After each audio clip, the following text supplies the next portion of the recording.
welcoming you to this week's Citizens Climate Training Program.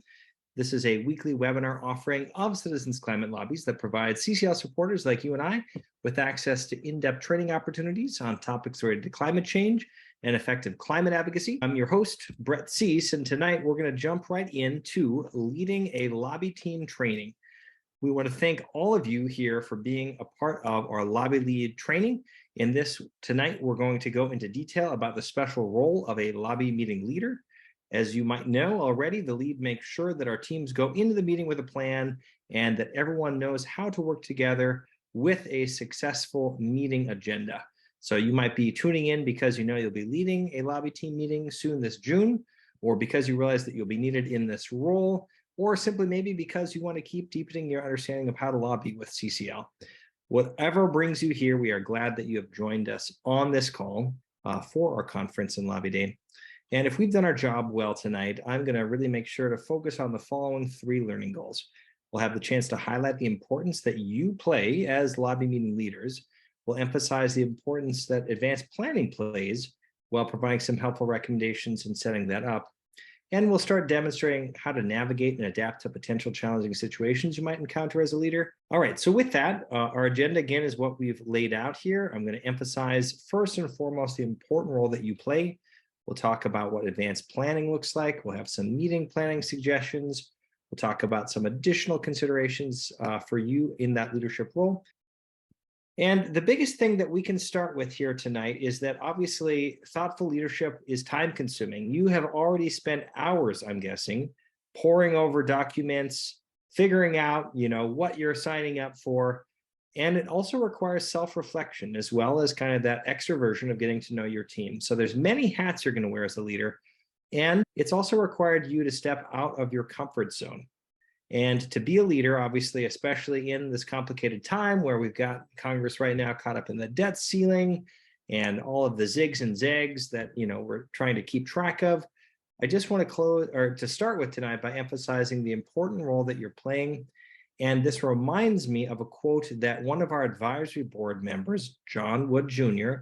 of Braver Angels, has shared with us in the past that I think is still very resonant today. And he writes, "Our nation faces a test right now. You could say it's a test of our commitment to social justice, constitutional liberty, economic survival. Each of these may be right. But more than anything, we face a test of our ability to hold true to the civic conscience of American life that freedom fighters from the Revolution to Dr. King and beyond have died to give life to. That is an America in which we meet injustice and political differences with moral resolve, coupled with goodwill for our neighbors and a commitment to the communities that are the cradles of our shared tomorrow." So to me, again, cradling that civic consciousness of our country, meeting our lawmakers with respect for their public service, no matter who they might be and who we might be, and really helping move them forward as much as we can in these meetings that we're preparing for. That is the bread and butter and the heart and soul of what CCL is all about. And your leadership is absolutely at the crux of that, making it possible. So just know, again, for those that are here live or tuning in later, we thank you for what you are offering, and it is absolutely essential for the success of our organization, but also our democracy. So let's also think about this. As leaders, it's important to play to our strengths, right? To know what we have. We covered this in earlier lobby trainings, but just as a little reminder, what makes us so powerful as constituents in our meetings with members of Congress is the following couple of bullets. You can add, I'm sure, some other ideas this too, but we all get nervous heading into meetings, and that's a normal feeling.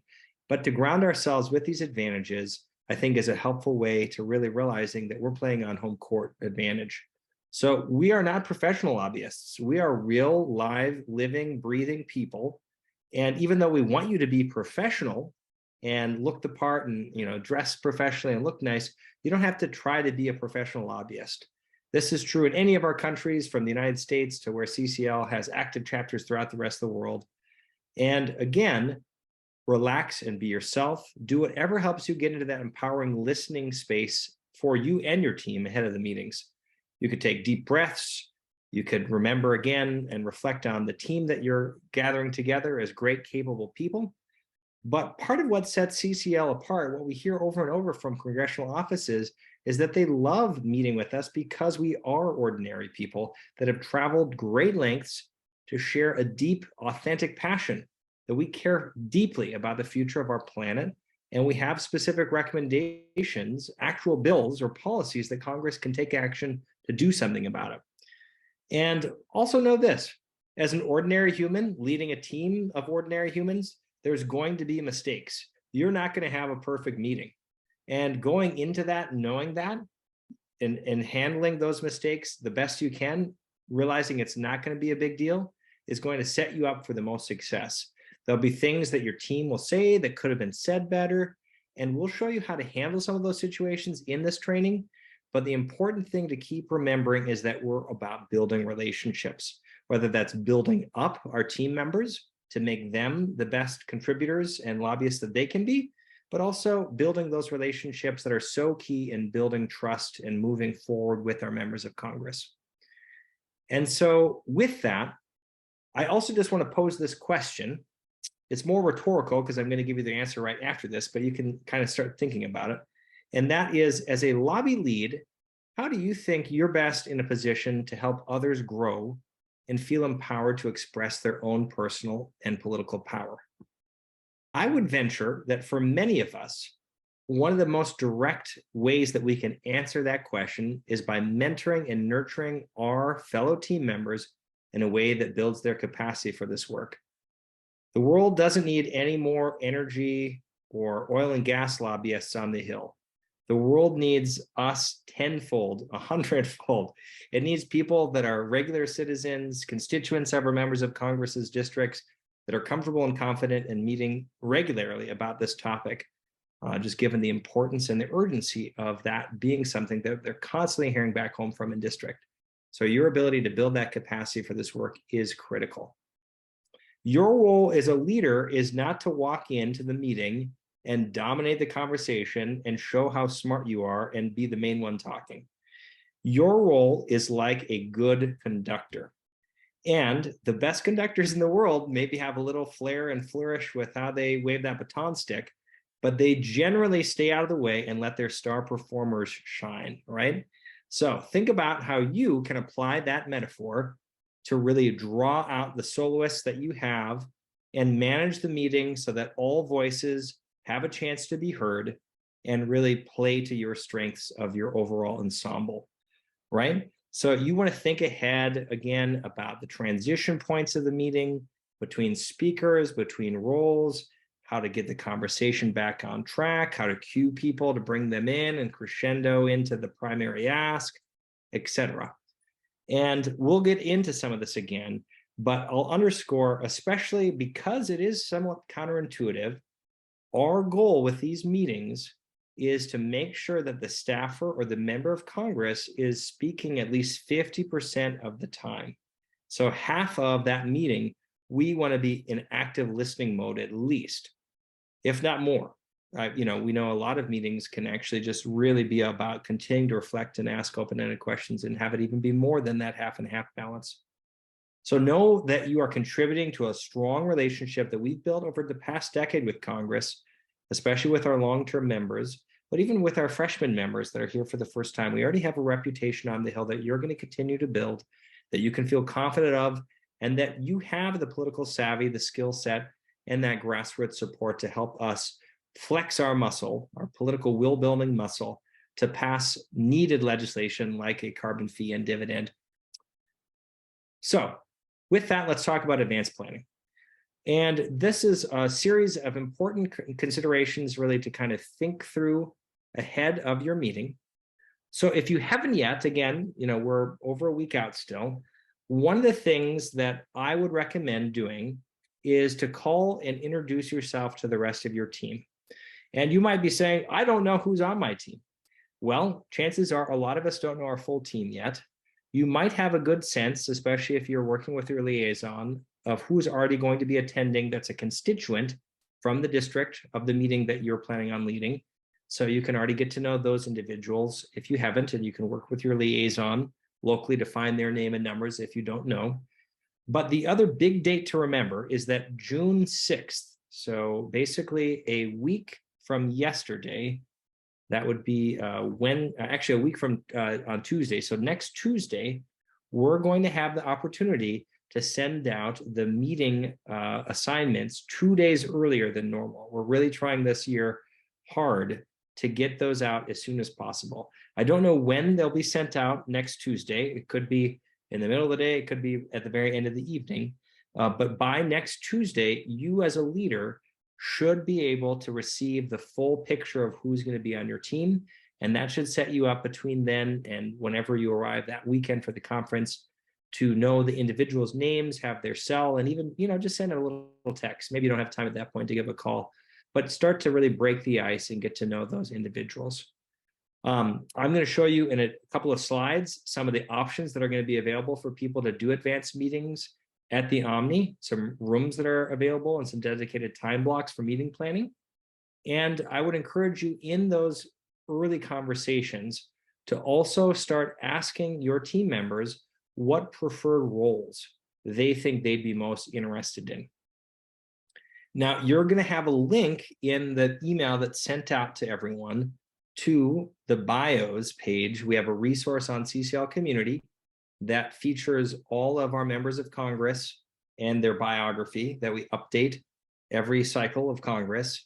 And for those that haven't seen that yet, I will put a link to it in the chat so that you can also start checking that out. But know that that is another wonderful resource for you, even right now, as you are gearing up for your preparations to doing a little bit more background. And maybe you've already done some work looking at the committees they're on or their background before joining Congress with a simple Wikipedia search or finding their congressional webpage, all the better, right? That bio page isn't the only authority out there. On the age of the internet, there's a lot of ways you can do that research. And as always, as I will highlight as a reminder again, too, the review materials recommendation is just brushing up once more on the primary asks and the supporting asks that are available. All right, so with that, let me briefly review those meeting roles, since that is one of the big things that we wanted to also make sure to encourage you and your teams to start thinking about who would feel like a natural fit. Beyond the lead, we have the appreciator. That individual begins the meeting right off the bat with a genuine appreciation about the member. It doesn't have to be about climate change, anything that they've done with their public service, any particular piece of legislation that your team has appreciated back home or has had a positive impact in the district. I've seen a lot of meetings where everyone builds in an appreciation as you go around and you do your round of intros. It really can be whatever it looks like best for you. We have the time monitor. This individual keeps time, and right at the beginning of the meeting, we like to have them ask how much time the meeting is being planned for. Even if you know ahead of time what was communicated, it helps to do that check right at the beginning so that you can gear your meeting and make sure the most important points are included, depending on if that's shifted. And then they also monitor to see when you've hit that time to check in with the member or the staffer to see if that's it or if you have a bit more time. And they genuinely, most of the time, actually say, oh, well, we're still in the middle, let's have 5 more minutes or something like that. So that way you can kind of build in that additional permission. And they're also the one as time monitor that really takes a rough tally of the amount of time that the member of Congress or the staffer is talking versus your team. So they're really the one that's charged with monitoring that 50-50 split goal. We have the asker. This is the person that is prepared to give that strong primary ask or the secondary supporting asks. You could have multiple people breaking that out, some giving the primary and another giving the supporting ask. The note taker is a really important role that is often overlooked in terms of what other people feel like might be in terms of stature, but I would say it's essential for that person actually to have experience in past lobby meetings, if possible, because that's going to allow them to be even a bit more empowered to capture nuances and details that a newer person might miss from that first meeting and to really know what to key into. We're more interested in notes that reflect the actual body language and what the member of Congress says versus what we've said. So if possible, lean into any possible detail on the actual discussion from the member of Congress or staffer side. And then beyond that, we have the person that does the follow-up. If you're a liaison yourself or if you're liaisons in the meeting, Generally, that's when that person kind of steps in to make sure to, after the meeting, build in the next steps, follow up, meaning what are we doing as the next step following up the meeting to continue to build that relationship. We have a photographer role, somebody to get the photo and make sure that that's shared with a larger chapter and on social media afterwards. And if we were meeting online, another critical role has been that of tech support to make sure that everything's humming. And so with that, that's a general review of the meeting roles. So you might be curious, again, I know a common question I got ahead of time here was, how are the appointments set? And that has been made by the congressional liaison or an appointment setter as a designated volunteer. They're being planned to be set in person. And we have to be flexible. This is something that we always like to just remind ourselves out loud. Meetings that are even already set can be changed even last minute. Maybe it's a different building, they're meeting in a committee, so you have to meet in there, or the hours different. Just be prepared as meeting lead to exude that sense of flexibility. Most likely once your meeting is set, it's going to stay that time, but I would say 1 out of every 15 or so meetings is rescheduled, even the day of the actual, Hill Day on Tuesday, the 13th. So again, the next thing that I want to highlight that I'm guessing we'll also have some questions about is that while CCL National is working on our side to create teams with input from liaisons and our state and regional coordinators, you and your liaison, if you're not one, as the team lead, can confirm what you would like to put together as your meeting plan, complete with goals and open-ended questions or important details that you think are going to be key to bring up given the members' connection and history with you. And so if you haven't already done that, we do actually have a meeting planning template and a submission place where you are invited tomorrow to basically submit that. And it's all right, it's not the end of the world if you don't do this, but know that I've just put a link in the chat, and our deadline for this submission is tomorrow, Friday, June 2nd, where if you submit this template, it will also be included with everyone else as they get their lobby assignments. And it will help also dictate ahead of time what you would like the team to start thinking about in that meeting with that particular member of Congress. What do you do in a planning session? Well, I've got a slide for that. There we go. So what we want to do is with your team, gather together. First, especially if this is the first time that everyone's actually met, slow down and go around the horn and have everyone share, help them stay on target. So it's not a life story, but a 1-minute background of who they are, why they came to DC, what they're excited about, you name it, some part of a background. So you have that icebreaker and you get to know each other and feel that connection. And then what I would do is really just review these 4 bullets. You don't have to do it in this order, but you want to have available the previous meeting minutes. You're going to get that as the lead. And, ahead of time, you can spotlight any of the particular things that you've noticed that have stood out to the member of Congress with what has been discussed in the past. This can also be a time where you have the bio available and you kind of share a quick overview of who the member is, what you see them, as far as like what interests they have, the committees they serve on, the role they can play. You want to make sure to think about, again, the primary ask as a leave behind and the supporting ask. So what, are going to be the 2-ish open-ended questions that you ask after making the ask? What is the supporting ask that the group wants to have if you haven't already established that? Assign roles. So make sure that everyone knows what the roles are and that you check for understanding with each of the people as they've signed up for it. Again, depending on your team, some teams may have people take on more than one role. And you also want to think about transitions. So how are you going to go from one part of the meeting to the other? That's a really key role that you as a leader play that's often overlooked until it's happening live. And you're like, oh no, we should have talked about this. How are we going to go from C to B? And then basically, if you do have time, you can literally have a walkthrough after you've done all that, where you've put it all together and talked about the pieces, and then you practice it. Now, that's a long actual planning session. I would say if you do all of that, including the walkthrough, it's probably an hour if you're efficient. And so if you also want to chunk it up and do all of it except for the practice walkthrough, that first meeting, and then have a separate follow-up, meeting where you just do the walkthrough, great. Or you do that 1 hour meeting and you fit it all in, and then you still even meet again for one last practice walkthrough the morning of your Hill day.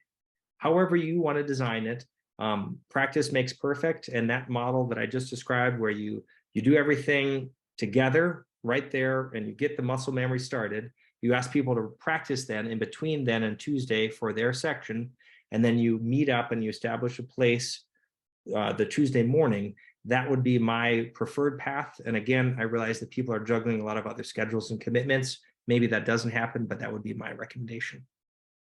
So one of the things I said earlier is a reminder that we have designated times and schedules for lobby planning, starting with Saturday, Sunday, and Monday. There's just huge blocks of time with designated rooms where you and your team can say, hey, let's meet for dinner on Monday at the Regency Ballroom, etc. So depending on your team's availability, granted, everyone's going to be juggling competing schedules. Maybe they want to meet up with their friends or their states having a get together, or the action team they're also a part of. Do your best early, if not before, like we talked about, you get to DC to figure out a time or two where you can all plan on meeting and that works for everyone, and know that this resource is a wonderful schedule that's going to be sent out to all meeting leads with your meeting assignments, and it's also going to be in your conference folder at the conference.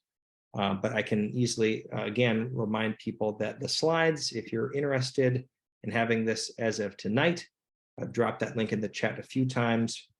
Here it is again, and this is slide 21 that has this chart right now. What I'd also like to cover, though, before opening it up for questions, is just some possible open-ended questions, as well as a review of where we're at with our primary and supporting asks for this June.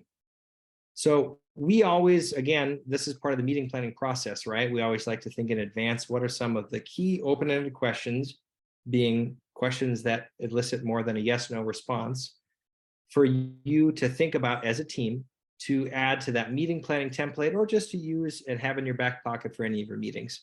And here are 5 that we like using as an example, but you are welcome to use any of these or also create your own that you think might work best for your relationship with your member or staffer. What opportunities or challenges do you see for climate policy this year, especially with the new Congress, especially now after the debt ceiling looks like it's going to be passed? What questions or concerns do you have about our main asks or about our supporting ask? How can we help build political will for action on these asks back home in the district? Who should we be talking to? Who do you want to hear more from? Who should we be bringing to our next meeting? What's an important paper to work with? You know, who do you pay most attention to? Obviously, in some level, they're going to be coy about some of those responses, but we also want to make sure to genuinely find out, you know, who are important constituencies that we should be engaging more with. How can we improve the way that we work with your office to really be that source of information, that finger on the pulse on this topic in district? Who should we be listening to and talking to? Again, as a continuation and a follow-up. Even if you don't get that most in-depth answer the first time around, you can have somebody on your team be ready to go and ask the same question a different way again to see if you can elicit even a deeper response. So what I'd like us to do is just a brief review again. So we had 2 trainings already just 2 weeks ago that geared up for our June lobby day. And they are in community. You can just search for preparing to lobby and find the top link. You can, search for lobby training 1 or 2 or primary and supporting asks, legislative plan, you name it. Those are available. I would recommend checking those out.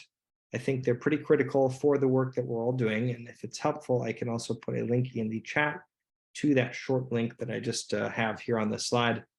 And then I'm guessing at this point, almost if not all of us have taken the climate advocate training. We've been offering it online, especially throughout the pandemic. But if you haven't, or especially if your team members haven't yet had the chance to, it will be available now. Our next available session is at the conference. So know that you can steer any of your team members that are curious about that to the Sunday morning session. And Ellie Sparks is going to be leading that for especially our lobby members that haven't had a chance to take it yet. For supporting asks, we'll go through those really quick, and the primary ask really quick.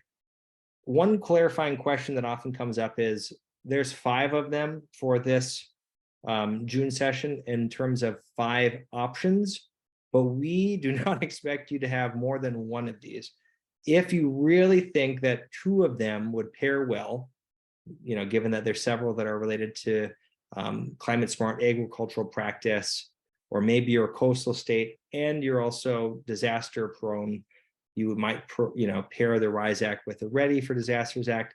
We don't want you to feel like you're obligated to ask all 5 of these in your meeting. I don't think that would be an effective use of your time and focus. So really, with your team, pick the one that you think is best suited, or at most maybe 2.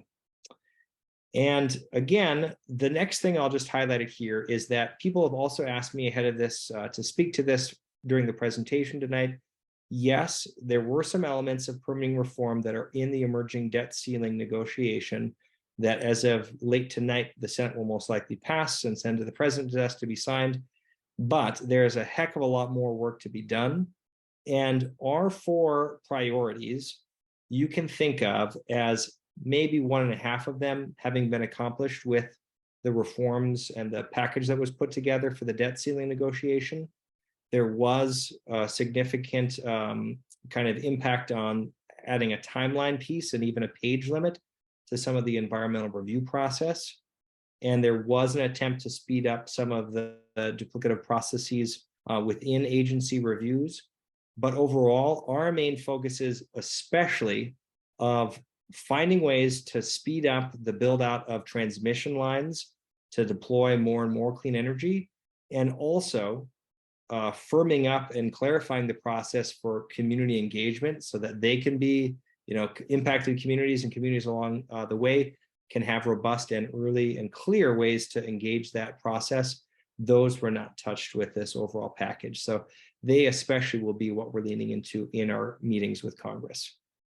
And again, what we are gearing up for is steering Congress in the direction of ongoing focus on permitting reform, not thinking that they did enough within this debt ceiling negotiation, so that we can remain focused on emission reductions and also get members of Congress to really understand the importance of having this be a bipartisan package, both for durability's sake, as well as the fact that both parties have a lot of important points that they want to see.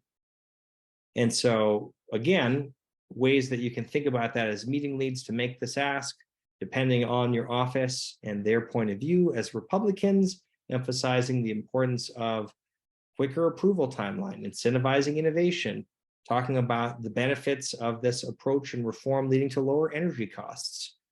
We also want to make sure to emphasize in Republican offices these 2 other elements, like I talked about earlier, our priorities of transmission acceleration, of building out more and more transmission easier, and robust community engagement.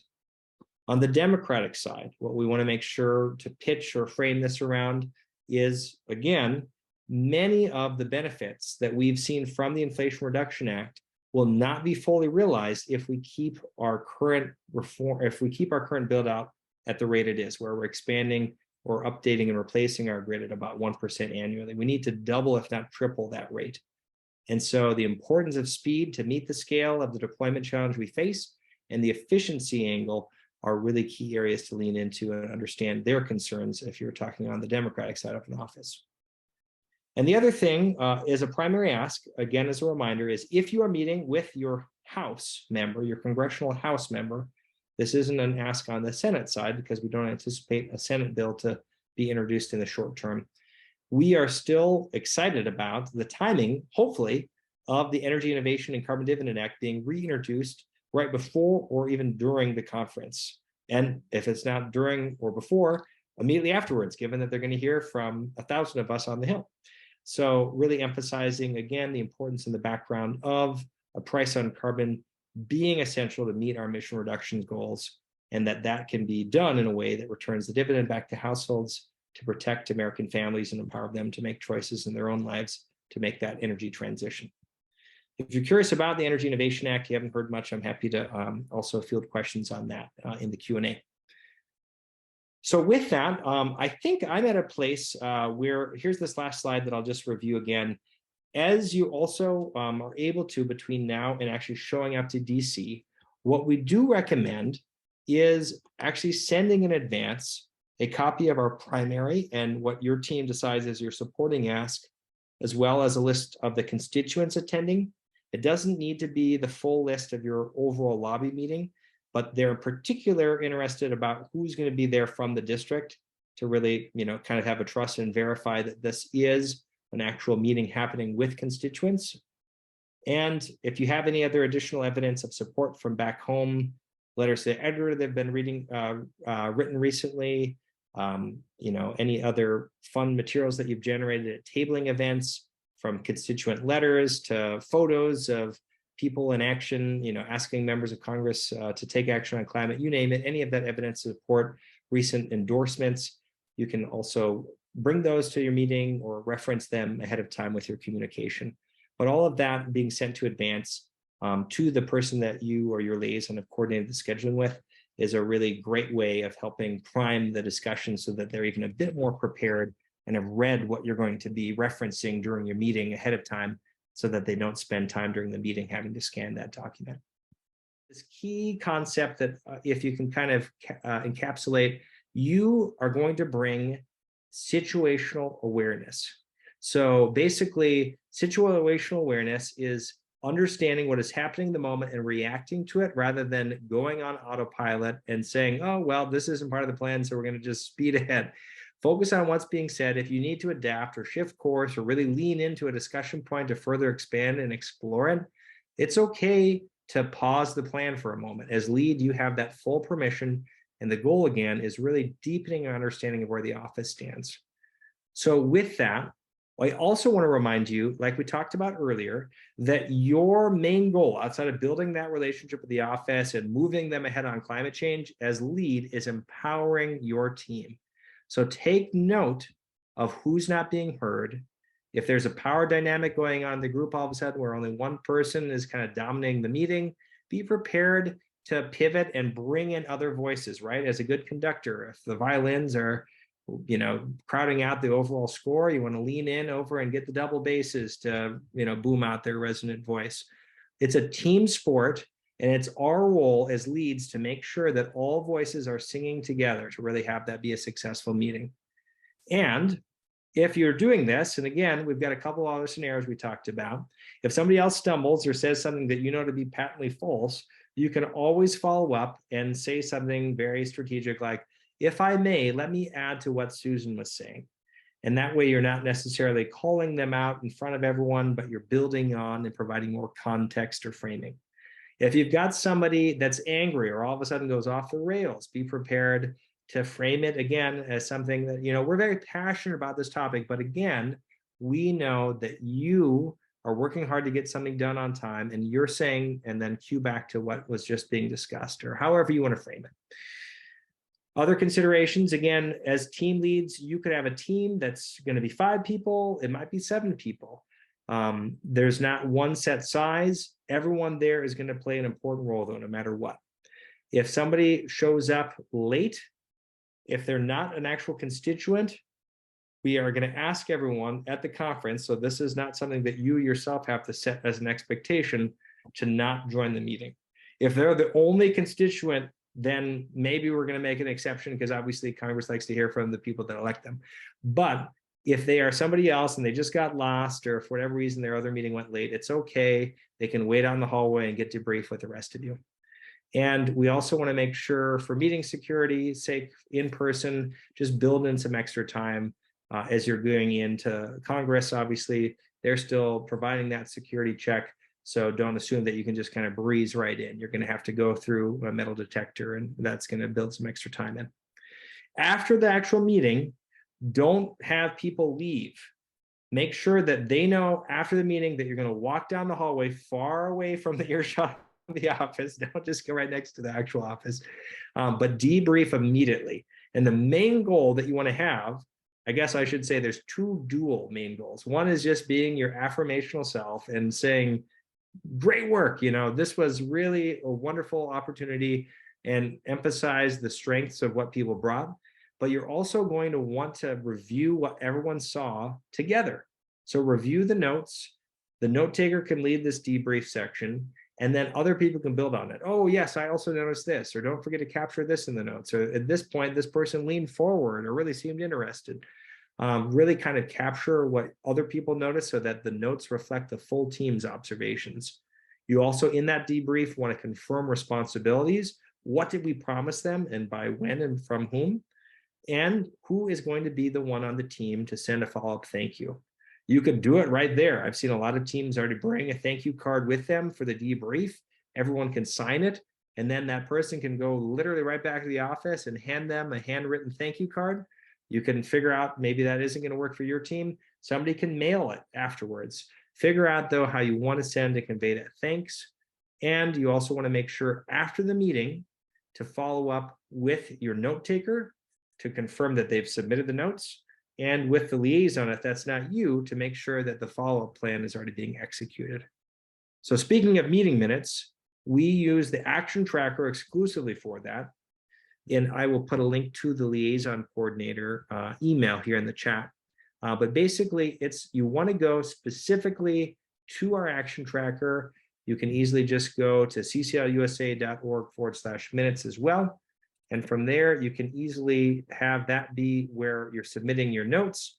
We have all of the primary and supporting asks preloaded, so you can just check the box with which ones that you asked and all the forms that are on the meeting notes. Each of the attendees gets a copy of the meeting notes, and you're able to basically from that have the actual kind of same format from the actual kind of handout to also put online.